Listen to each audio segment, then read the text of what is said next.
No coração de uma metrópole futurista chamada S, um novo jogo estava prestes a mudar tudo. Um RPG em realidade aumentada que recriava o mundo real com detalhes absurdos. Um verdadeiro Isekai digital. O servidor abriria em 10 minutos e a tensão era palpável. No pequeno apartamento, Lehigh cochilava pesado, até que o amigo sacudiu pelos ombros. O garoto acordou de repente, atordoado, agarrando a cabeça do amigo com um olhar enlouquecido. Por um instante, parecia que estava revivendo algo, chamando o outro de traidor, como se um passado sombrio tivesse voltado à tona. Ele apertava tanto que o amigo mal conseguia respirar. Então, meio confuso, Lehigh piscou várias vezes e soltou. Perguntou se estava sonhando ou se tinha simplesmente pirado de vez. Tentou rir da própria confusão, mas o clima estava estranho. O outro amigo, Aoji, olhou fixo para ele e perguntou: "Por que você foi o escolhido?" Lehigh respondeu meio sarcástico: "Se não fosse eu, seria quem?" Aoji soltou uma risada triste e murmurou que no fim eles iam se encontrar no céu. Disse que nunca conseguiu cumprir o último pedido do amigo antes de morrer, e Lehigh respondeu que o estava amaldiçoando. Afinal, céu e inferno não tinham nada a ver um com o outro. O clima tenso logo se dissipou quando Lehigh pediu para o amigo limpar a baba e se preparar para entrar no jogo. A contagem regressiva já estava na tela. Ele brincou que com mais de 50 milhões de jogadores registrados, se demorasse demais, ia ficar preso na fila até o fim dos tempos. Com um clique no mouse, o mundo começou a carregar. A cidade futurista de S tomava forma diante deles. Audi se perguntava o que estava acontecendo, enquanto Lehigh dizia para ele tirar uns dias de folga. Parecia exausto, prometeu ajudar com o computador e disse que tudo ficaria bem, mas por dentro, algo queimava. Os olhos de Audi brilharam em vermelho intenso e um nome escapou da boca dele: Lisa. Ele prometeu que a pedra de sangue do dragão seria dela, só que de repente seu rosto mudou completamente. Um jorro de sangue escarlate saiu de sua boca. A lembrança era clara: a mulher em quem mais confiou havia o traído, perto do Mar dos Gigantes, selando a maldita pedra. Ele piscou confuso, perguntando em que ano estavam. Lehigh respondeu: 2024, e riu, dizendo que ele andava cansado demais, talvez misturando sonho e realidade. Mas Audi sabia, aquilo não era apenas cansaço. Lehigh o mandou relaxar, pediu para focar no login. Afinal, os primeiros 100 jogadores ganhariam um pacote laranja exclusivo, e eles poderiam vender o conteúdo para pagar as despesas médicas da irmã. Não pensa em nada, disse ele, só na velocidade. Audi respirou fundo, fechou os olhos e clicou para entrar. O servidor se abriu, e o brilho da tela iluminou seu rosto cansado. O que o esperava ali dentro, ninguém podia prever. 10 anos se passaram desde aquele dia, mas agora, 10 minutos antes da abertura do servidor da Future City S, Lee ainda estava vivo, e sua irmã também. Ele olhou para o amigo e disse que na vida passada não conseguiu proteger ninguém, mas desta vez reescreveria o destino com as próprias mãos. Lehigh riu, meio sem entender. Disse que não sabia o que tinha sonhado, mas que as palavras do amigo soaram bem. Prometeu que todo o dinheiro do presente seria dele, afinal, enquanto sua irmã estivesse viva, nada mais importava. Lee fechou os olhos por um instante, concordando em silêncio. Ele não fazia ideia do que estava prestes a acontecer. Alguns minutos depois, o sistema brilhou na tela, dando as boas-vindas ao jogador número 99 de Future City S. 99? Perguntou Lehigh, surpreso. O amigo confirmou, e Lehigh respondeu animado, dizendo que tinha pago uma fortuna para turbinar a internet e ainda assim conseguiu o número 65. Riu, levantando a mão e dizendo que os dois tinham dado sorte. Mas no meio da empolgação, a energia caiu. Tudo apagou no instante, e justo na hora mais importante. Por sorte, o sistema logo reiniciou e uma mensagem apareceu. O jogo começaria oficialmente em greve. Lehigh, empolgado, sentou-se novamente em frente ao monitor. A tela piscou pedindo que ele nomeasse o personagem. Ele sorriu e clicou no nome, Caçador de Platina. Assim que confirmou, um brilho intenso tomou conta do quarto. Por um momento, ele ficou sem reação. Parecia que o jogo estava puxando ele para dentro. O amigo, observando, perguntou se ele estava vendo o mesmo. Lehigh se levantou, atônito. Future City S não era um jogo comum. Era um simulador de realidade que literalmente substituía o mundo real. Um conceito que ele levou muito tempo para entender em sua vida passada. Mesmo sem headset, sem óculos ou sensores, a interface estava ali, perfeita, projetada diante deles. Aquilo era tecnologia de outro nível. E segundo rumores, quando o sistema fosse totalmente liberado, a fronteira entre o jogo e a realidade simplesmente deixaria de existir. O sistema então ofereceu a leitura procura das informações básicas da cidade. Ao terminar, cada jogador receberia um presente misterioso. Lehigh exclamou que era incrível, que valia a pena começar logo para se divertir, mas Lee ficou sério. Pensava que não podia contar a verdade, que havia renascido 10 anos depois da morte e que, agora, sabia o que viria a seguir. Precisava avisar o amigo, mas não ainda. Então pediu apenas que Lehigh lesse o texto com calma, palavra por palavra. Era algo essencial. O parceiro, sem entender, perguntou o motivo. Lee desconversou, dizendo que se explicaria mais tarde. Ele lembrava muito bem, em sua vida passada, aprendeu com o Lorde das Trevas que, ao ler cada palavra das informações iniciais, um texto de mais de 1 milhão de caracteres, era possível desbloquear uma habilidade secreta antes mesmo de começar o jogo. Naquela época, menos de 10 pessoas no mundo inteiro haviam conseguido despertar talentos de alto nível, e entre elas estava ele, o jogador que renasceu, aquele cuja velocidade era rápida o bastante para desafiar até o próprio sistema. Lee era ainda mais rápido que Lehigh. Seu segredo sempre foi pura dedicação, farmar monstros sem descanso, subir de nível como um maníaco e caçar o melhor equipamento possível. Depois de se desculpar por estar tão concentrado, ele respirou fundo, olhou para a tela e pensou que afinal eram só 1 milhão de palavras. Cerrou o punho com força, determinado a ler cada uma delas. As regras do jogo eram assustadoramente realistas. A primeira dizia que a riqueza dentro do game seria igual à riqueza do mundo real, 1 para 1. Quem era pobre fora do jogo, começava pobre lá dentro também. A segunda era ainda mais cruel. Cada jogador tinha apenas 2 chances de morrer. Na terceira, o personagem seria permanentemente deletado e o jogador desconectado para sempre. Enquanto lia, ele foi se familiarizando com dezenas de outras regras complexas. O tempo passou rápido. Horas viraram dias, e por 3 longos dias, ele permaneceu diante da tela, lendo sem parar, até que, finalmente, chegou ao fim. As últimas linhas falavam sobre o apocalipse estelar, uma profecia que mudaria o mundo de Future City S. Ele respirou fundo e pensou: que as estrelas estejam comigo, era hora de entrar. Assim que o sistema terminou de carregar, a tela brilhou. O caçador de platina, seu personagem, começou a cair em um vazio profundo, como se fosse engolido por um abismo digital. Mas algo aconteceu. Graças à pedra de sangue de dragão, um artefato lendário que ele trazia desde a vida passada, Lee despertou como um dragão de nível 1, uma raça oculta, e ainda recebeu um talento de restauração de alto nível. Ele mal acreditava. Como assim? Lisa não tinha ficado com a pedra? E aquele segundo talento misterioso, marcado com um ponto de interrogação, o que significava? O sistema confirmou os dados do personagem e o mandou verificar tudo dentro do jogo. De repente, Lee sentiu algo tocar seu ombro, uma presença atrás dele. Quando virou, era Lehigh, já dentro do jogo, sorrindo. "Você demorou, eu já tô no nível 5, disse o amigo empolgado. Lee percebeu que a Vila dos Iniciantes era absurdamente realista. Cada rua, cada som, até o vento pareciam naturais. Era impossível dizer se estavam em um jogo ou em outra realidade. Ele se perguntou como sair dali, mas não encontrou resposta. Seu verdadeiro nome era Rogi Ji, um jovem de 24 anos que trabalhava sem descanso, turno duplo, dia e noite, para sustentar a irmã doente. Viviam em um pequeno apartamento dividido com Lehigh, tentando sobreviver com o mínimo possível. Em uma lembrança distante, ele via a enfermeira se aproximando da irmã e perguntando como ela se sentia. A garota respondia com um sorriso fraco que estava bem, mesmo quando não estava. Rogi trabalhava incansavelmente para pagar o tratamento, mas mal conseguia ficar ao lado dela. Foi por isso que, na vida passada, ele aceitou participar de Future City S, não pelo jogo, mas pelo dinheiro que poderia ganhar ali dentro, trocando conquistas por recursos reais. Quando o mundo virtual se fundiu com o real, Rogi se tornou uma lenda, o caçador de platina, o jogador que dominou o impossível. Ele chegou a levantar dinheiro suficiente para comprar uma nova medicação e transferir a irmã para um hospital melhor, mas o destino foi cruel. O estado dela piorou e, sem suportar o sofrimento, ela tirou a própria vida. Rogi ficou parado diante da lápide, o vento gelado batendo batendo em seu rosto enquanto o peso da culpa o esmagava. Lehigh apareceu tentando animar, sugerindo que se a saudade apertasse, eles poderiam ir até o hospital dar um pulo e visitar. Ele lembrava que os pontos do jogo podiam ser convertidos em dinheiro real e que com aquilo a irmã poderia ter um quarto particular e tratamento melhor. A esperança pairou por um segundo, como um boost temporário num RPG, simples, mais poderoso. De repente, uma notificação no painel chamou a atenção. Missão disponível com tempo limitado. Lehigh ficou empolgado e avisou que era preciso prestar atenção nas pistas, porque perder custaria caro. Ele ressaltou que era preciso subir de nível, para não ficar para trás nas missões conjuntas, e combinou de se encontrar no McDonald's às 8. Enquanto Lehigh corria, Rogi permaneceu ali, absorvendo a vá sua própria mistura de medo e determinação. Pelas ruas, a cidade fervilhava. Casais de mãos dadas, famílias andando, jovens fantasiados que pareciam saídos de um evento de cosplay. Para Rogi, a cena lembrava uma side quest tranquila num jogo, algo que poderia ser ignorado se não fosse o peso da vida real olhando por cima do ombro. A missão que Howdy recebeu exigia um encontro perto do portão norte do Vale Feliz de Shu, com apenas 30 minutos para cumprir. A recompensa era pequena, alguns pontos, mas a penalidade por falhar era severa. Uma queda nos pontos poderia levar à exclusão da conta.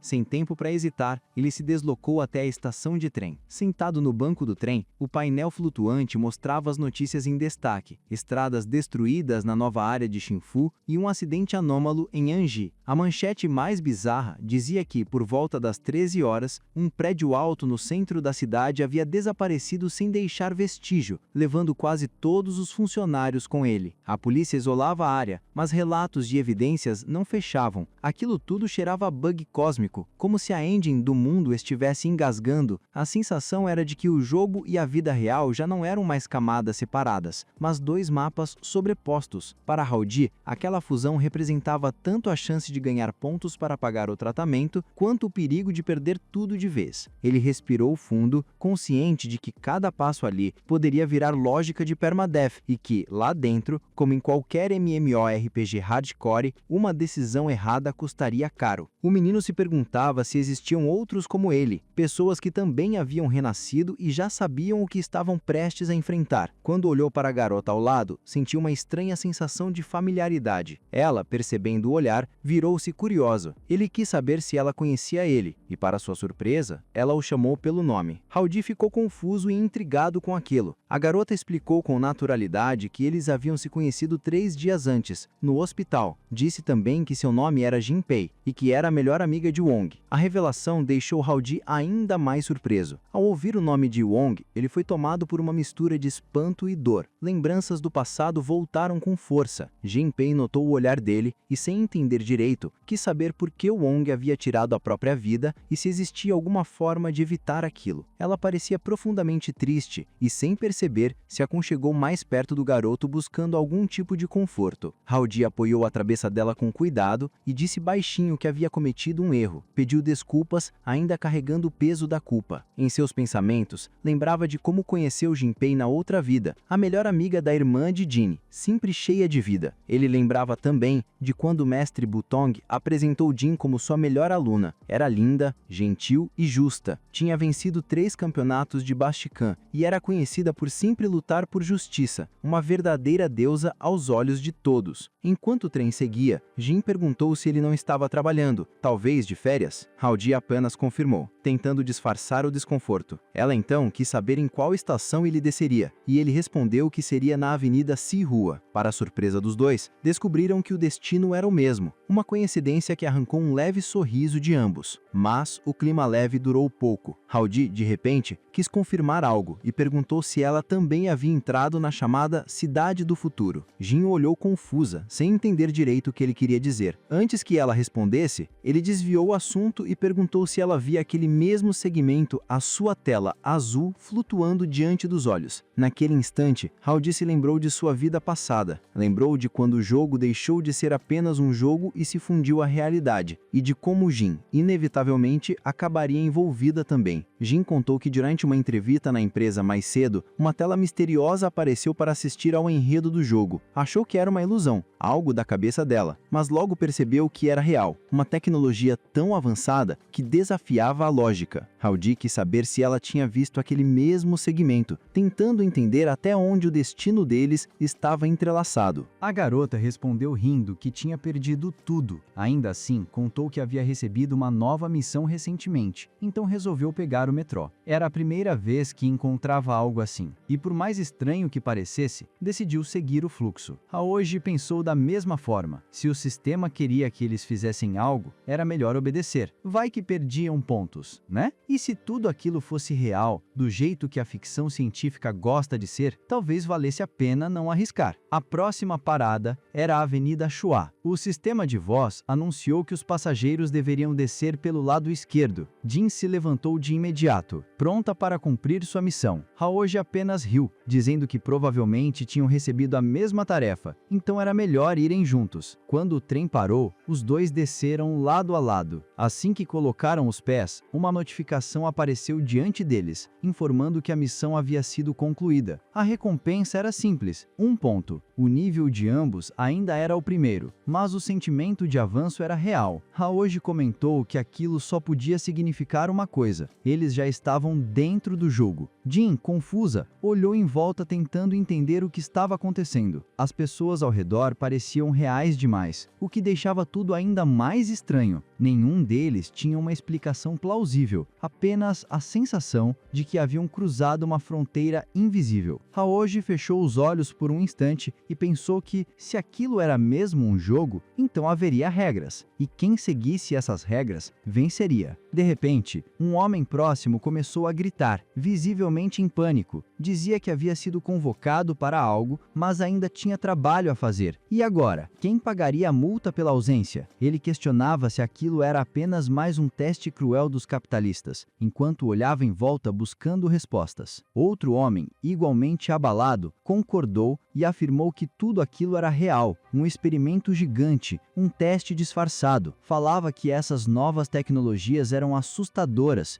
Um dos rapazes exigia que algum funcionário aparecesse para explicar o que estava acontecendo. Perguntava qual empresa estava por trás daquele experimento, se o governo sabia de tudo e quem arcaria com as consequências. Jin olhou para Haoji, querendo dizer algo, talvez expressar o medo que sentia, mas antes que pudesse falar, ele segurou sua mão, firme, como se dissesse sem palavras que era melhor observar primeiro. Então, calmamente, Haoji pediu que ela não fizesse nada precipitado. Ainda assim, quis saber se ela precisava entender tudo agora, ou se conseguiria seguir, apenas confiando nele. Na frente deles, um grupo de pessoas chamava a atenção. Parecia um bando de desorientados, rindo e falando alto, sem a menor noção do que estava acontecendo. Haoji e Jin apenas observavam, tentando entender o que era aquilo. Um rapaz loiro, com um sorriso bobo no rosto, olhou para eles como se tudo fosse uma grande piada. A tensão era tão estranha que dava para sentir o ar pesado no ar. De repente, alguém gritou algo que gelou o sangue de todos. Um assassinato. O pânico se espalhou num estalo. Gritos ecoaram por toda parte, e antes que alguém pudesse reagir, um dos rapazes caiu no chão, completamente dilacerado. A multidão congelou. Ninguém entendia o que estava acontecendo. Só os gritos e o cheiro metálico no ar tomavam conta do lugar. Um garoto de óculos caiu de joelhos, tremendo, com as costas cobertas de sangue. As pessoas se juntaram ao redor do corpo, horrorizadas, sem conseguir sequer respirar direito. Então, como se nada daquilo fosse trágico o bastante, uma voz fria e robótica ecoou dentro da cabeça de todos. O sistema os parabenizava por terem entrado oficialmente no jogo. Os olhos de Haoji se arregalaram ao ver o corpo diante deles. O sistema continuou, impassível, dizendo que todos os participantes daquela missão eram novatos e que, para ajudá-los a se adaptar, um pequeno teste havia sido preparado. Um método de incentivo para garantir que todos levassem o jogo a sério. Jin levou as mãos à boca, completamente em choque. Haoji tentou acalmá-la, dizendo que era melhor manter a calma, mas ela rebateu, assustada, dizendo que alguém tinha acabado de morrer. Ele respondeu de forma seca, quase fria. que as pessoas morriam e que naquele lugar muitas ainda morreriam. Por dentro, ele sabia que aquela frieza era só fachada. Na sua vida anterior, já tinha visto horrores o suficiente para entender que esse tipo de jogo não valorizava a vida. As pessoas que o controlavam estavam muito além de qualquer senso de humanidade. Ele apenas queria que Jin percebesse isso quanto antes. Foi então que uma luz intensa piscou diante deles. Hao-ji olhou para a placa flutuante à sua frente e, de repente, tudo pareceu explodir. O chão tremeu. As pessoas foram arremessadas em todas as direções, caindo, rolando, gritando. Hao-ji segurou a mão de Jin com força, tentando protegê-la, enquanto o mundo inteiro se distorcia ao redor deles. Outra explosão aconteceu logo em seguida, e um clarão roxo tomou conta de tudo. A luz engoliu o céu, e a roda gigante ao fundo começou a brilhar como ouro derretido. Era um espetáculo assustador e lindo ao mesmo tempo, mas não havia tempo para admirar. A voz do sistema ecoou de novo, fria e sem emoção. A nova missão era simples e direta: sobreviver. O tempo limite era de 1 hora, a dificuldade era de nível 1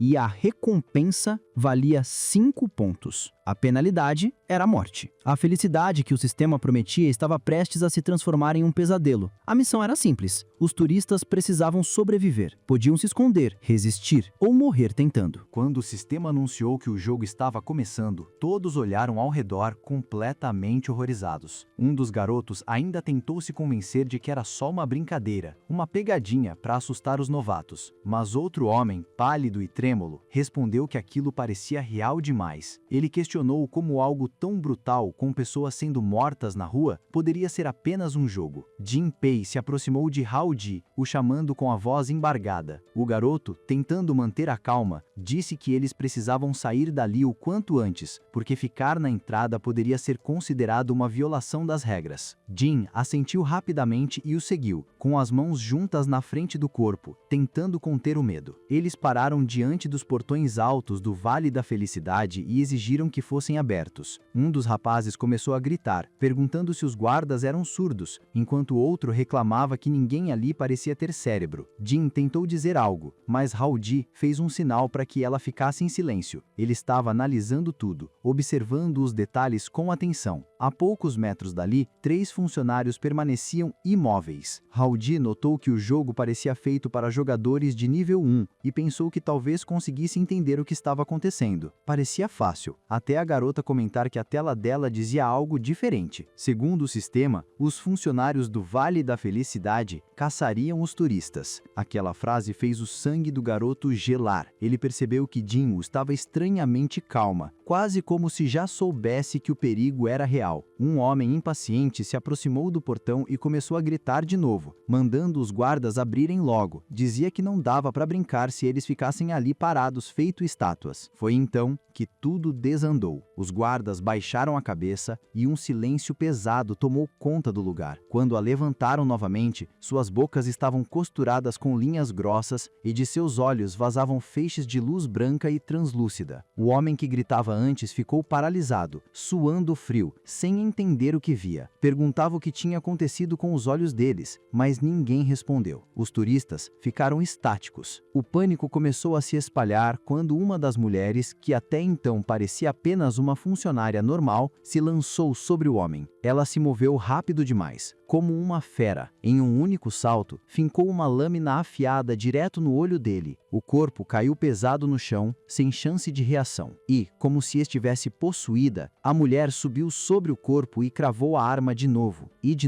enquanto o sangue se espalhava pelo chão. O som era grotesco. Ela ergueu a lâmina ensanguentada e, com um sorriso distorcido, como se estivesse se divertindo com aquilo. Os outros jogadores ficaram em choque. Um deles gritou que um assassinato havia sido cometido, enquanto o outro tentava entender como policiais poderiam estar matando pessoas. Ninguém sabia o que fazer, só correr. Em meio ao caos, os gritos de socorro ecoavam por todo o parque, mas os funcionários continuavam avançando. Não havia mais dúvida. O jogo tinha começado de verdade. Os funcionários começaram a perseguir os jogadores. Seus olhos estavam vermelhos, e os movimentos eram assustadoramente rápidos e ágeis. O parque se transformou em um caos total. Pessoas gritavam, pediam ajuda, clamavam por socorro, dizendo que estavam sendo mortas e mutiladas diante de todos. Entre os gritos, uma das meninas caiu no chão implorando por ajuda. Foi tudo inútil. Em poucos segundos, ela foi alcançada e arrastada para longe. Um homem próximo, segurando uma arma, soltou uma risada debochada. Achava tudo aquilo engraçado. Para ele, não passavam de NPCs, apenas funcionários, e matá-los, segundo ele, não era crime. Apertou a empunhadura da arma com ainda mais força, curioso para descobrir até onde o jogo permitiria aquilo. Quando a mulher monstruosa terminou de dilacerar sua última vítima, ela se virou para ele com um olhar animalesco. Ele zombou dela, chamando-a de bebê e dizendo que adorava brincadeiras violentas. Comentou, rindo, que o irmão mais velho dela podia brincar junto. Mas antes que terminasse a provocação, a criatura já estava sobre ele, garras afiadas prontas para rasgar. O homem reagiu rápido, gerou a espada e acertou a cabeça dela com um golpe seco, rindo enquanto dizia que até gostava daquilo. Ainda tirou sarro, perguntando se ela queria sentir o gosto do seu bastão de ferro, e afirmou que teria piedade se ela gritasse o dobro. Era um lunático, completamente tomado pela adrenalina. Depois de acabar com a criatura, o sistema o reconheceu instantaneamente. Uma mensagem surgiu diante de todos, parabenizando o jogador por eliminar o primeiro monstro humanoide no jogo City of the Future S. Ele recebeu 100 pontos de experiência por isso. O homem vibrou, riu alto e empolgado, dizendo que agora sim aquilo era um jogo de verdade. Matar monstros, ganhar pontos e subir de nível. Fascinado, decidiu continuar lutando, completamente mergulhado na matança. Enquanto isso, o protagonista observava tudo ao lado de Jin. Pediu que falasse sobre alguma estratégia, mas a garota, confusa, perguntou do que ele estava falando. Outra menina se aproximou e sentou-se ao lado dele, insistindo para que explicasse rápido que tipo de plano tinha em mente. O garoto olhou para ela com uma expressão firme e o senho franzido, perguntando quem era ela. A menina respondeu calmamente que se chamava Janina. Tanto Jin quanto ele trocaram olhares, analisando-a com desconfiança. Janina, com um tom triste, perguntou o que ele pretendia fazer. O protagonista respondeu que ainda estava apenas observando o padrão das criaturas, tentando entender o comportamento delas antes de agir. Pensou que seria inútil atacar de forma imprudente, mesmo que fossem monstros de baixo nível. Um ataque desorganizado poderia ser fatal. Enquanto raciocinava, notou que o parque inteiro estava tomado por caos. Havia cerca de 200 funcionários espalhados por todo o local. Alguns pareciam ter força sobre-humana, outros se moviam como pessoas comuns. De qualquer forma, todos estavam sob o mesmo comando do sistema. O protagonista observou a equipe de funcionários atacar os jogadores, cortando-os em pedaços, sem qualquer hesitação. Jin, por ser campeã de Bajikuan, não tinha problemas com autodefesa, mas ele precisava ter certeza de que todas estivessem preparadas. Perguntou a Janina se sabia lutar, e ela respondeu que tinha experiência apenas em videogames. Ele explicou que lá fora havia pilhas de cadáveres e muito sangue espalhado. Pediu que as meninas prestassem atenção, porque era hora de entender a situação. Explicou que além das regras exibidas na tela, matar aqueles funcionários, os NPCs humanos do parque, concedia pontos de experiência que ajudariam a subir de nível. Jin ficou assustada, preocupada com a moralidade daquilo. Ela temia que não pudessem simplesmente matar seres humanos. O protagonista garantiu que não forçaria ninguém a agir ativamente contra os funcionários. Havia outras formas de ganhar experiência. No entanto, se alguém fosse atacado, precisava se defender. Janina sorriu e fechou o punho, mostrando que estava pronta. Ele explicou que matar os personagens não jogáveis era diferente de atacar monstros de videogame, e perguntou se elas tinham entendido. Ambas responderam que queriam sobreviver e não se tornariam um peso. Jin reafirmou que não seria um fardo, e o garoto segurou-as levemente pelas cabeças, dizendo que assim estariam seguras por enquanto. Ele olhou ao redor, pedindo que elas esperassem ali enquanto ele verificava o carrossel, em busca de alguma arma improvisada. Apontou para algumas caixas e explicou que por enquanto era seguro ficar ali, sem se expor. As meninas subiram nas caixas, sentando-se em silêncio e mantendo a cabeça abaixada, observando tudo. O protagonista saiu lentamente do esconderijo, atento a todos os sons ao redor. Passou entre os funcionários e alcançou uma gaveta, mas antes que pudesse reagir, um dos funcionários surgiu atrás dele, estendendo a mão com garras afiadas. As meninas espiaram, preocupadas, e pediram que ele tivesse cuidado. A funcionária avançou, tentando derrubar derrubá-lo, mas ele se esquivou com uma cambalhota. Ela se levantou sorrindo de forma maliciosa e fez uma reverência assustadora, com garras longas e curvas prontas para atacar. Haoji se preparou para reagir, percebendo que, embora não quisesse que Jin visse a violência de perto, ela precisava aprender a lição de sobrevivência. Usou a chave improvisada contra a funcionária, lançando-a para longe. Observou que o corpo do inimigo era frágil e precisaria de atenção em confrontos futuros. Quando parou por um instante, sentiu cada músculo tenso, pronto para qualquer próximo ataque. Haoji sentiu cãibras nas pernas, um lembrete desconfortável de que aquela era a primeira pessoa que ele matava desde que renasceu. Havia pouco tempo, aquelas eram pessoas de verdade. Infelizmente, era o destino, mas ele sabia que precisava sobreviver e se vingar de todos no futuro. Como recompensa pelo combate, recebeu um enorme martelo de ferro e uma chave inglesa especial. Depois de garantir os itens, Haoji voltou para perto das meninas, distribuindo armas para que pudessem se defender enquanto ele pegava o martelo enorme e pesado para si. Jinpei, preocupada, perguntou se ele estava ferido. Haoji garantiu que estava bem e sem machucados sérios. Jin comentou que não sabia que o Tong tivesse treinado artes marciais, e Haoji explicou que não era muito habilidoso, torceu o tornozelo ao cair. Pensou consigo mesmo que, apesar de tudo, aquele seria seu trunfo. Ele não contaria a ninguém que reencarnara. Além disso, sua condição física realmente não estava das melhores. De repente, Nina olhou para ele, com lágrimas nos olhos, e comentou que ele parecia um assassino experiente. Haoji apenas refletiu que assassinos de verdade, aqueles com senso de autopreservação, entendiam melhor do que ninguém as situações extremas. A menina perguntou se deveriam sair agora para ganhar pontos. Haoji explicou que não era necessário. Se seguissem as regras do jogo e sobrevivessem por 1 hora, o sistema recompensaria com pontos. Olhando para o relógio, ele lembrou que os pontos poderiam ser trocados por experiência, mas não era barato, e faltavam apenas 39 minutos. Nina garantiu que sabia que eram personagens do jogo, e prometeu não ser um fardo. Jinpei questionou se poderiam subir de nível sem matar os personagens. Haoji explicou que se não subissem de nível nesta rodada, ficariam presas nas próximas. Enquanto as meninas discutiam, Haoji olhou à frente e percebeu os muitos cadáveres espalhados pelo chão. Ele se considerou o escolhido. Ergueu a faca ensanguentada acima da cabeça, sentindo que aquele era exatamente o momento que deveria enfrentar. Haoji sentiu uma excitação estranha ao perceber que estava prestes a entrar em um novo nível de desafio e gostou disso. Os outros jogadores, observando, ficaram apavorados com a intensidade da situação. Perto das telas, alguns homens se sentavam, acompanhando atentamente o desenrolar do jogo. Eles comentavam sobre esquivas e o uso de habilidades, tentando analisar cada movimento, até que a rodada terminou. Enquanto isso, um conflito surgiu entre jogadores. Um deles acusava o outro de trapacear, questionando por que sua saúde não diminuía. O outro reagiu com agressividade, chamando-o de lixo e tentando intimidá-lo. Haoji percebeu que eram apenas palavrões normais de tensão e que em jogos era impossível não xingar. O clima de hostilidade cresceu, socos foram desferidos, acusações continuaram e tudo isso apenas aumentava a pressão do ambiente. O protagonista observava a cena de longe, notando que alguns jogadores estavam frustrados com sua própria incapacidade, enquanto outros eram constantemente provocados. Uma jovem, tentando acalmar a situação, repreendia um dos garotos, lembrando que ele se esforçava muito e que estava recebendo oportunidades, mas ainda assim era humilhado. Enquanto isso, Haoji já estava focado na sua própria missão. Com a lâmina em mãos, ele começava a acumular experiência. Sabia que precisava eliminar mais 13 personagens para alcançar o nível 4 e, considerando que faltava apenas meia hora para o fim da rodada, percebeu que competir por pontos com outros jogadores não era a estratégia ideal. Ele analisou que as regras não mencionavam punição por matar personagens e que o parque de diversões lotado oferecia oportunidades de subir de nível antes de sair da vila dos novatos. Ele então se concentrou em uma das garotas que fugia, percebendo o desespero dela enquanto gritava por socorro. Haoji avançou com rapidez, a perseguindo e matou outro personagem, ganhando 100 pontos de experiência. A garota, assustada, virou a cabeça tentando fugir, mas ele a alcançou. Com a faca em mãos, ele lançou um olhar intimidante e a agarrou,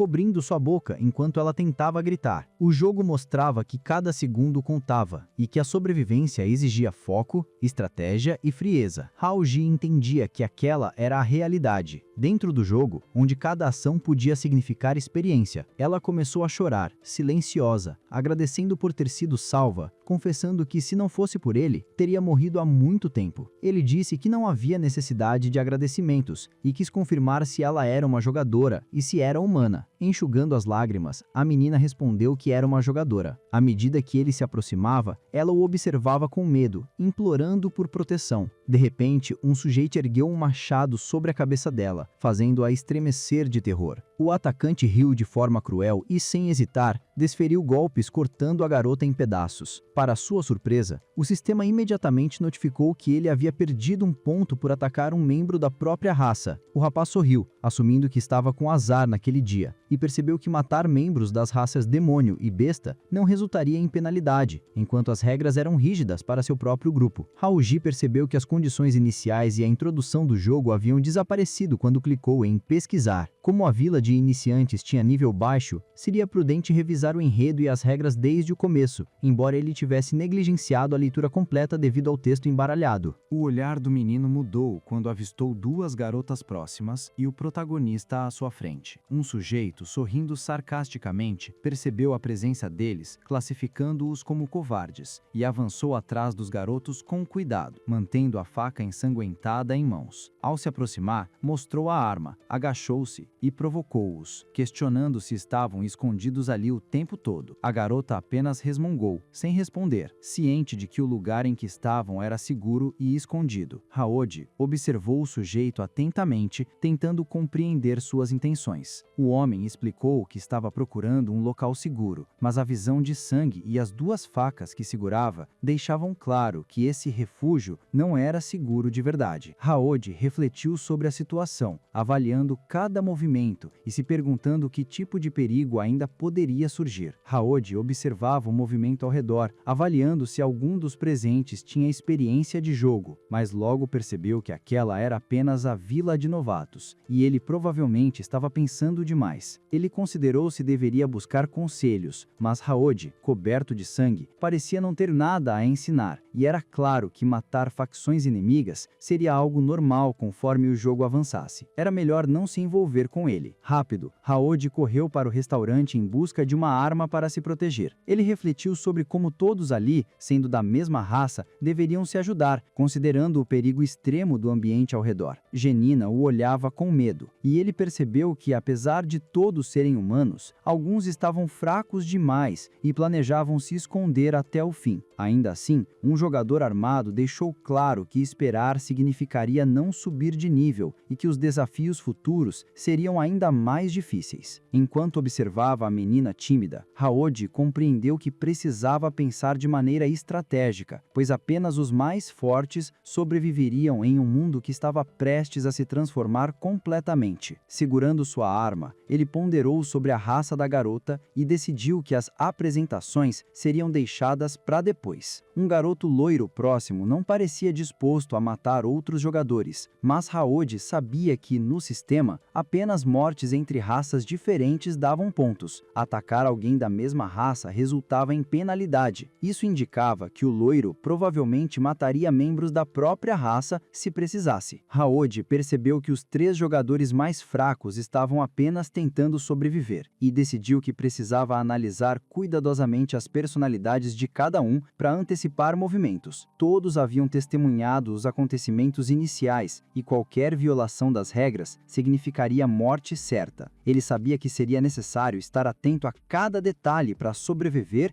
O protagonista percebeu que, para subir de nível, seria impossível se esconder completamente no jogo e que a estratégia mais eficiente era unir forças com outros jogadores. Ele sabia que matar funcionários do parque rendia pontos extras e que essa era uma oportunidade que não poderia deveria desperdiçar. Joy se desculpou dizendo que preferia agir sozinha, mas ficou claro que um jogador que alcançava o nível 3 em menos de 1 hora era extraordinário. Mas após a experiência da vida anterior e a traição de Lisa, ele não estava disposto a tomar esse risco. Apesar disso, Haoji riu consigo mesmo, sentindo que gostava daqueles jogadores e até queria se aproximar deles como amigo. Jinpei se aproximou, mostrando sinais de preocupação, enquanto uma multidão de monstros armados começava a cercá-los. Entre eles, havia um enorme panda gigante e criaturas menores se aproximavam rapidamente. O loiro decidiu que, como não estavam coordenados, seria necessário atacar primeiro. Ele ergueu o machado acima da cabeça, pronto para o combate. O protagonista percebeu que o tempo estava contra eles. Os monstros avançavam velozes, cercando os garotos e exibindo garras longas e afiadas. O loiro se aproximou de Haoji novamente, testando suas habilidades de esquiva, e o protagonista percebeu que o oponente não estava agindo por acaso, mas de forma calculada. Apesar da tensão, Haoji analisou que se a caçada não fosse direta, os pontos não seriam contabilizados. À medida que os monstros cercavam o grupo, a pressão aumentava. O loiro, tomado por um impulso que parecia beirar a loucura, brandiu a faca contra o enorme urso que se aproximava. Usando uma habilidade especial, ele surpreendeu todos ao redor, mostrando uma destreza inesperada. Haoji observou cada movimento, percebendo a habilidade incrível do colega e entendendo que a situação exigia atenção máxima e reflexos rápidos. A equipe ficou chocada com a demonstração de força e estratégia, percebendo que cada ação poderia ser decisiva para sua sobrevivência. O loiro, com um comportamento cada vez mais próximo da loucura, se destacava entre os monstros, sua ferocidade combinando perfeitamente com o estilo de um açougueiro. Enquanto isso, Haoji segurava firme as mãos das garotas e pediu que corressem imediatamente, mantendo-as protegidas. O loiro ria alto anunciando sua presença para os monstros, e depois desaparecia na confusão, estripando qualquer um que se atravessasse no seu caminho. Haoji conduziu as meninas por um corredor apertado, atento a cada som em movimento. Ele explicou que provavelmente haveria funcionários na sala elétrica e que precisavam se manter em silêncio. Nina, determinada a não ser um peso para ninguém, agarrou a manga de Haoji e demonstrou sua vontade de ajudar. Ele a observou com um olhar que misturava surpresa e avaliação, reconhecendo a determinação da garota. Um rato pousou em sua mão e Nina o estudou atentamente, aproximando-o do rosto enquanto o animal parecia reconhecê-la. Depois, o rato escapou rapidamente e Haoji percebeu que a garota tinha uma conexão especial com os animais. Ele deduziu que Nina conseguia controlá-los de alguma forma, provavelmente escolhendo-os conforme sua vontade. Ao entrar no parque de diversões, Haoji entendeu rapidamente como a presença da garota poderia ser útil para explorar a sala de controle. Observou que certas habilidades dos monstros ainda não haviam se manifestado, mas ao atingir o nível 10, características especiais surgiriam, tornando o desafio ainda mais intenso. Ele percebeu que, dentro daquele mundo, restrições legais e morais não existiam mais. Gradualmente, mais e mais figuras violentas surgiam ao redor, e Haoji sabia que, fora da tela, a ameaça era real. Eles precisavam se defender ou morreriam. As meninas, já alertas, empunharam suas armas novamente, prontas para agir. Dois monstros surgiram atrás deles, mas Nina explicou que uma pequena flor-guia havia revelado a presença de dois funcionários dentro da sala de controle, que não eram mais humanos. Haoji decidiu que não precisava sobrecarregar as meninas. Ele estava confiante de que conseguiria lidar com a situação, mas continuou observando cada movimento delas. Nina, segurando uma grande chave inglesa, se preparou para qualquer ameaça, respirando fundo enquanto corria ao lado das outras em direção à enorme porta à frente. Haoji acompanhava cada passo, avaliando se não estaria pedindo demais das garotas, enquanto elas avançavam com cautela. Genina estava visivelmente tensa, suando e corando levemente, mas mesmo assim manteve os olhos fixos na porta. Logo atrás, Jin se aproximou, começando a girar lentamente a maçaneta, atento a qualquer perigo que pudesse surgir. Dentro da sala, viram dois funcionários desarmados, de costas, imóveis.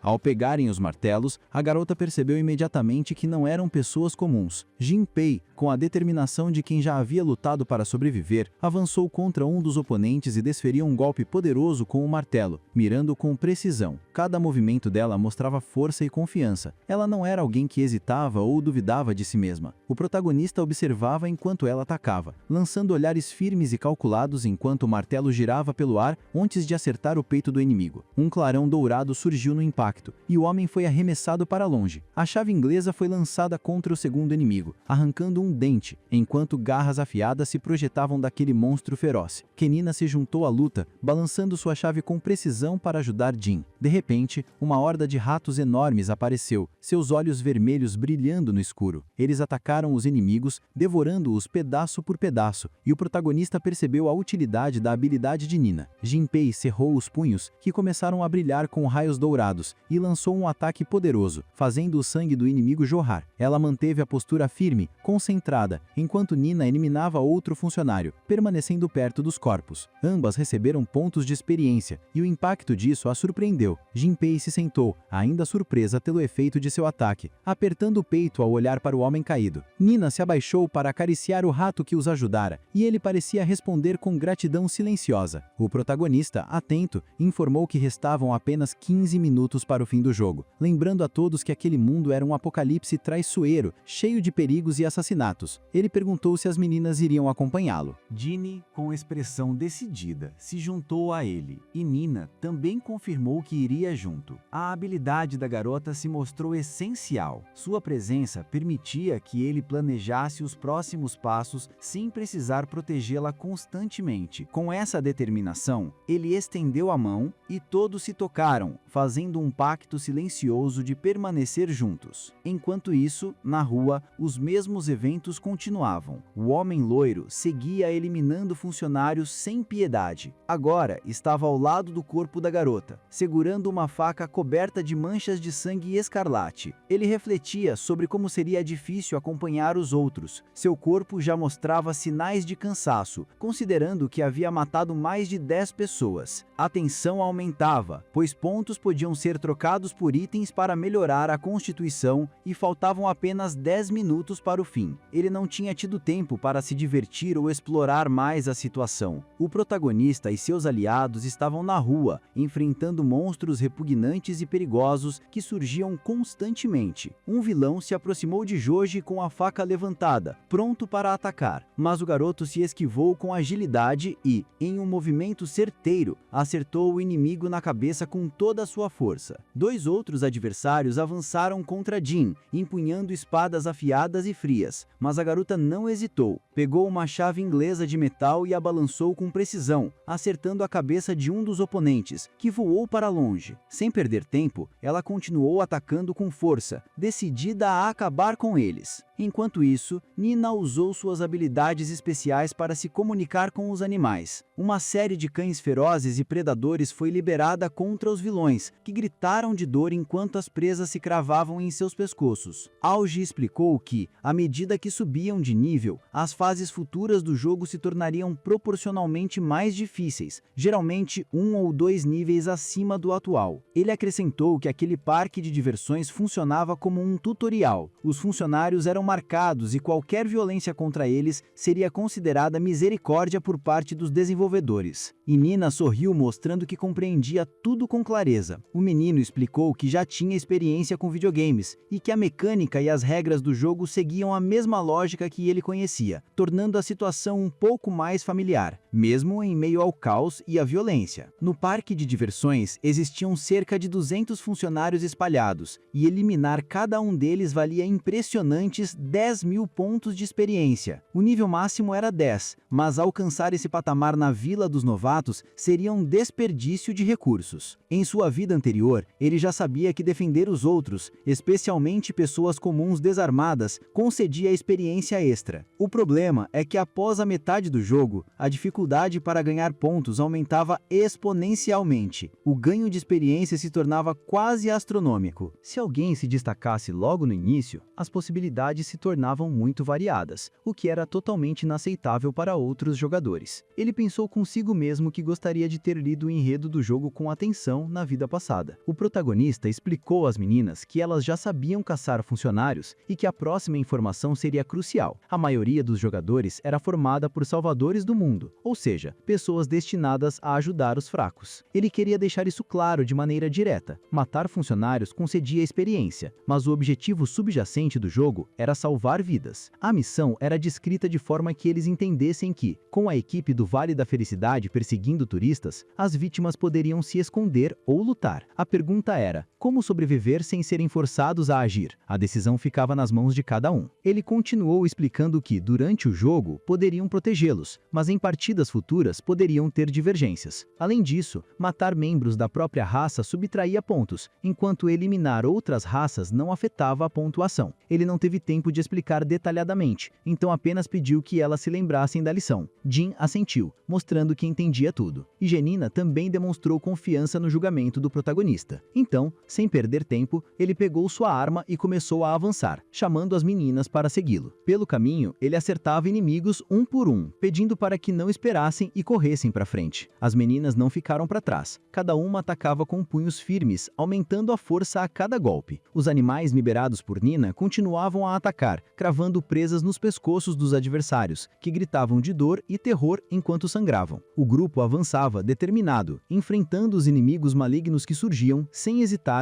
nem perder o ritmo. Enquanto os oponentes avançavam, um homem surgiu do nada, se aproximando do grupo. Ele exclamou com um tom de surpresa que era bastante impressionante ver como eles estavam ali, escondidos, sem sequer se mover. O sujeito estava no nível 6 e acumulava 5.600 pontos de experiência. O loiro sorriu depois de observá-los por um tempo e perguntou a Janina se ela realmente não era humana. Não havia motivo para medo, ele disse. Todos eram jogadores e deviam se ajudar. Lambeu os lábios e riu, pegando sua arma. Aproximou-se da garotinha, lembrando que faltavam apenas 5 minutos para o fim do jogo, enquanto continuava rindo e falando sobre o medo que via em todos. Ele quis saber se os dois adultos estavam planejando procegê-la, notando a covardia de seus companheiros. Convidou a garota para se juntar a ele, afirmando que ele era o mestre da situação. Ela estava tão assustada que permanecia quieta, mas ele explicou que a partida acabaria logo e que bastavam apenas 5 pontos. Mesmo que os pontos fossem contados por matar outras raças, isso não importava. O loiro avançou, rindo alto, mas a garota o enfrentou. Seus olhos brilharam com uma luz forte e sangrenta, e ela apontou o dedo na direção dele, emanando coragem. O loiro, surpreso, pensou que ela estivesse louca, especialmente por usar cães selvagens para atacar. Seria essa sua habilidade de brincar de casinha com pequenos animais? Mas então seu olhar mudou e um suor frio escorreu pelo seu rosto. Ele não esperava aquela reação. Os cães, preparados para a briga, correram em sua direção. O garoto loiro começou a gritar de horror quando um deles mordeu sua mão. Ele não acreditava no que estava acontecendo e exclamou que era simplesmente impossível, considerando que já estava no nível 6 e tinha 56 funcionários mortos em seu nome. Não conseguia entender o que aqueles cães furiosos fariam com ele. Seu olhar mudou e ele começou a recuar, rastejando. Auge explicou que, independentemente do que ele planejava fazer com Janina, eles não iriam permitir. O garoto tentou negar, dizendo que não tinha intenções ruins e que sua prioridade era ajudá-los. O protagonista ouviu atentamente, encarando o loiro com severidade. O sujeito implorou para ser deixado em paz, argumentando que se fosse morto, eles perderiam pontos, já que todos ali eram humanos e seus assassinatos seriam ilegais. Auge comentou que conhecia bem essa regra e perguntou como ele sabia, talvez por ter aprendido a matar alguém. Janina interveio, lembrando que ele havia dito que matar membros da mesma raça subtraía pontos. O garoto loiro parecia desesperado. Ele exclamou que não queria morrer, prometendo que melhoraria, ajoelhando-se diante deles e implorando por misericórdia. O protagonista o segurou firmemente pela nuca e disse que ele tinha sorte dessa vez. O garoto, em lágrimas e gotas de suor frio brilhando pelo rosto, agradeceu, explicando o que queria dizer. Ele tinha chance de ressuscitar. Matá-lo agora seria fácil demais. Um destino banal demais. O loiro ficou aterrorizado, gotas de suor escorrendo novamente pelo rosto e só conseguiu implorar para que esperassem, jurando que da próxima vez garantiria sua morte e nem sequer seria enterrado. Auge sorriu, sabendo que esperaria pelo momento certo, mantendo Nina na frente dos meninos, cercada por cães ferozes. De repente, levantou a mão e deu a ordem para se aproximarem do inimigo. Os garotos que assistiam à cena fecharam os olhos, apavorados. Dente por dente, olho por olho. Um complexo de Salvador só traz problemas, ele lembrou de sua vida passada. Matar até mesmo um membro de outra raça não era simples, mas a misericórdia só se aplicava àqueles que realmente a mereciam. Enquanto isso, o protagonista ganhava experiência de várias formas, matando funcionários, auxiliando em massacres, protegendo os fracos e os jogadores e orientando novos jogadores. O sistema reconheceu sua performance, o jogo terminou e ele foi parabenizado como um caçador de platina por sobreviver. A contagem regressiva das recompensas começou começou. Ele recebeu diversos pontos por completar a missão base, e o processo de recompensas adicionais foi ativado. Entre os bônus, havia o título de assistente para resgates ativos, 5 pontos por mentoria bem-sucedida, e o título de modelo. 2 pontos extras vieram por entender completamente o prólogo do jogo, além de um talento de alto nível. Habilidades especiais também eram desbloqueadas ao tocar a pele de oponentes mortos, permitindo duplicação completa e possibilitando o aprimoramento do cultivo. Jodie olhou para o cadáver do garoto loiro e se perguntou se deveria tentar. Ele começou a se aproximar, estendendo a mão em direção ao rosto do loiro, pronto para copiar a habilidade da loucura e absorver seus poderes. No nível 5, uma nova habilidade apareceu. Ela adicionava o efeito Berserker, mais 5% de incremento desse efeito. Os garotos sobreviventes soltaram um suspiro de alívio, exclamando que finalmente tudo havia acabado. A única garota que restou comentou que quase morreu. O protagonista, por sua vez, refletiu sobre seu fracasso em tentar salvar cada um individualmente, mas ele sabia que, se a cidade do futuro era realmente um jogo, haveria desenvolvedores e chefes por trás de tudo. Ele estava certo de que encontraria esses vilões.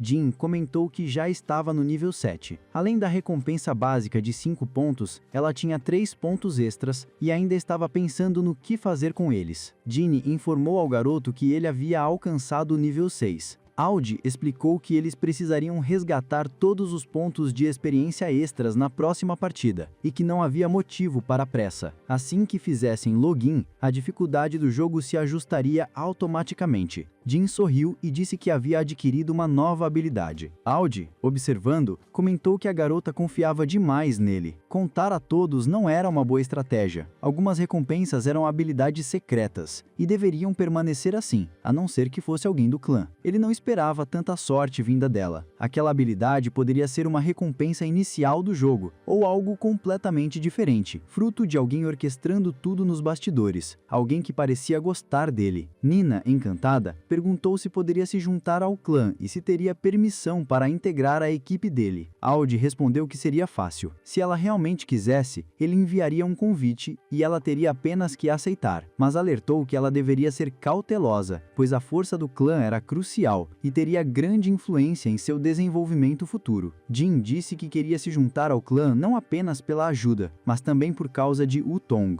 Henning também expressou que, mesmo sendo mais fraco, queria fazer parte do grupo. O protagonista ficou em frente a um monitor azul, pressionando a tela com o dedo indicador, ponderando se deveria ou não criar oficialmente o clã. Como caçador de platina, ele poderia convidar as garotas a se juntarem, e o pedido deveria ser aceito ou rejeitado. Enquanto isso, Aoshi lembrava que já haviam determinado a localização do parque de diversões, mas a polícia chegaria logo após receber os relatos do ataque. Se fossem pegos para interrogatório, ninguém sabia exatamente que tipo de problemas poderiam enfrentar. Ele refletiu sobre isso e percebeu que, ainda assim, as pessoas estavam completamente despreparadas para o que vinha a seguir. O garoto ainda não percebia que o jogo estava se misturando lentamente à realidade. Algumas regras sociais ainda eram respeitadas, mas o que mais o preocupava era o surgimento de missões, mesmo que nenhuma tivesse aparecido até agora. Agora, todos eram oficialmente membros de um clã, e ele sabia que missões poderiam ser completadas sozinho ou em grupo. Algumas, porém, só podiam ser feitas individualmente, sem a ajuda do clã. Nina olhou para ele e comentou que seu nível era mais alto que o dos outros, perguntando como isso influenciaria a dificuldade das missões. O garoto explicou que, se a diferença de nível entre os membros do clã fosse menor que 5, o sistema automaticamente definiria um nível médio para determinar a dificuldade da missão. Para os membros de alto nível, isso poderia reduzir a experiência adquirida, mas para os de nível mais baixo, a experiência seria mais rápida. Nina exclamou que agora tudo fazia sentido e comentou que o sistema era muito parecido com as configurações de jogos que ela conhecia. Então, perguntou o que eles deveriam fazer em seguida. Joji respondeu que geralmente as missões surgem no início, então os membros do clã precisavam trabalhar juntos. Jinni, um pouco receosa, perguntou sobre o Ong, preocupada se ele estava seguro. O menino respondeu que havia ligado para ela quando voltou, e como ela ainda não tinha entrado no jogo, não havia motivo para temer por sua segurança. Jinni se sentiu aliviada, lembrando que eles também ligavam para os pais de vez em quando, garantindo que todos estivessem bem. De repente, um rapaz apareceu, perguntando ao protagonista como ele conseguia conquistar garotas tão facilmente. Quando abraçou uma das garotas, o rapaz parecia surpreso. Ao-Shi interveio explicando que ambos eram membros do clã e perguntou ao rapaz do que ele estava falando. O rapaz, Lee, apenas sorriu e disse que estava brincando, apresentando-se como Lee Hai, melhor amigo do protagonista. Ele comentou que seu nível era impressionante, considerando o pouco tempo que havia passado jogando. Lee estava no nível 8 e pediu para abrir o convite da guilda para que pudesse entrar. Zhao-Ji respondeu que deveria ler as instruções do jogo, mas ele não havia feito, e por isso seu progresso estava mais lento. Ainda assim, Lee pediu para não ser pressionado e expressou seu desejo de se juntar ao clã. O caçador de platina então o convidou oficialmente, e ele aceitou com um aperto de mãos firme. Lee Hai explicou que era um guerreiro da raça humana e que, a partir de agora, protegeria bem as jovens do grupo. O protagonista refletiu sobre o quão estranho o jogo estava se tornando. Mesmo após o fim das missões, a localização permanecia visível, algo que não deveria acontecer. Rod comentou se ele tinha percebido que o jogo estava absorvendo elementos da realidade. Lehigh, surpreso, percebeu que isso significava que todos poderiam se tornar jogadores no futuro. Hayod acrescentou que, desde o início, precisariam encontrar formas de subir de nível rapidamente e conseguir recompensas variadas, para estarem preparados para os desafios que viriam. O garoto perguntou quanto tempo havia se passado entre as duas missões. Quando o menino explicou que já tinham se passado cerca de 2 horas, ele finalmente entendeu tudo e sugeriu que saíssem para comer algo. Planejavam descansar algumas horas antes de começar a próxima missão. Já haviam se passado várias horas e Lehigh estava radiante, segurando o estômago e exclamando que tinha comido e bebido o suficiente, o que significava que estavam vivos e prontos para o próximo desafio. A nova missão aconteceria na terceira linha da estação de metrô, chamada de Caça aos Zumbis. O objetivo era sobreviver novamente e o tempo limite era de 8 horas. A recompensa seria de 8 pontos e, se falhassem, perderiam os mesmos 8 pontos. Um vírus zumbi surgiria repentinamente em uma das linhas do metrô e eles precisariam sobreviver enquanto ajudavam o máximo possível de passageiros. As meninas ficaram surpresas com o desafio de sobrevivência e foram convidadas a escolher um clã. Hayod explicou que esta era a primeira missão do clã e se ofereceu para acompanhá-los. Zumbis estavam espalhados pelo mundo, causando caos. Então, como heróis do jogo, eles precisariam derrotar o maior número possível. A descrição da missão já dava uma pista. Ajudar as pessoas poderia render recompensas extras. O garoto refletiu e percebeu que era uma instância de zumbis, e os monstros provavelmente tinham níveis entre 6 e 8. O nível de Henning era relativamente baixo para essa situação, então pediu ao camarada que a protegesse. Lee tranquilamente disse para não se preocupar. Renina, porém, ficou um pouco irritada com seu próprio baixo nível e corou de preocupação. Determinada, a menina exclamou que definitivamente alcançaria os outros. Lijai, tentando acalmá-la, disse com um tom carinhoso que às vezes não era errado se apoiar nos adultos. Renina, ainda mais irritada, corou ainda mais e começou a prender a respiração para não demonstrar fraqueza. Faltavam apenas 10 minutos para o jogo começar. O garoto se aproximou da máquina e inseriu um cartão. Na tela à sua frente apareceu uma variedade de bebidas e salgadinhos. Ele pegou uma garrafa de água e entregou ao amigo, pedindo que a levasse consigo, pois a missão duraria 8 horas e não haveria como conseguir água potável dentro do metrô. Restavam apenas 2 minutos para o início da partida, e a tensão começava a crescer. Lehigh olhou para a menina e perguntou o que havia de errado com seu rosto, por que ela estava tão pálida, quase verde. Genina explicou, tremendo, que tinha medo dos zumbis e esperava com todas as forças não se transformar em um deles. O garoto, segurando o queijo com a mão, comentou que provavelmente seria assim mesmo, porque é assim que muitas pessoas reagem quando veem zumbis de perto. Restavam apenas 10 segundos para o início do jogo, e todos estavam tensos, prontos para qualquer coisa. Um homem estranho apareceu, segurando uma mala nas mãos. Ele se movia de um jeito incomum, quase arrastando os pés, e então jogou a mala bem na frente de um trem de passageiros que passava em alta velocidade. O jogo estava prestes a começar, faltava apenas 1 segundo. O menino se aproximou rapidamente dos trilhos, onde o trem elétrico passava, atento a qualquer movimento.